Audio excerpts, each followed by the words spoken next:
আসসালামু আলাইকুম। সবাই কেমন আছো? আশা করি সবাই ভালো আছো। আজকে আমি রান্না করব মুরগির মাংস দিয়ে কাচ্চি। তো সবাই ভিডিওটা দেখো, ভালো লাগবে। মাংসগুলো ভেজে নিয়েছি, এখন পেঁয়াজ ভেজে নিচ্ছি। তারপর সব মশলা দিয়ে মশলাগুলো কষিয়ে মাংসটা ভালো করে রান্না করে নিলাম। মাটির চুলার রান্না সত্যি খুব অসাধারণ। এখন চালগুলো ধুয়ে ভালো করে দিয়ে দিব চুলায়। চুলায় ভালো করে সিদ্ধ করে নিব। সিদ্ধ হওয়ার পর ভাতগুলা ঝরিয়ে নিব। এখন একটা পাতিলে তেল দিয়ে নিব যেন নিচে না লেগে যায়। তারপর ভাতগুলো দিয়ে দিব সুন্দর করে। তারপর ভাতের উপর মাংসগুলো দিয়ে দিব সাজিয়ে। তারপর আবার ভাত দিব, এরকম করে সুন্দর করে পাতিলটা সাজিয়ে নেব। শেষে কাঁচামরিচ দিয়ে দিব কয়েকটা, যাতে স্বাদ হয়।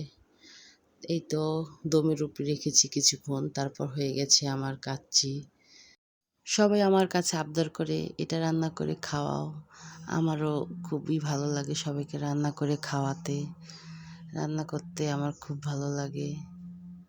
তো এই যে হয়ে গেছে কাচ্চি। মাংসটা অনেক নরম হয়েছে, ভাতগুলো অনেক সফট হয়েছে। আজকের মতো এখানেই। আল্লাহ হাফেজ।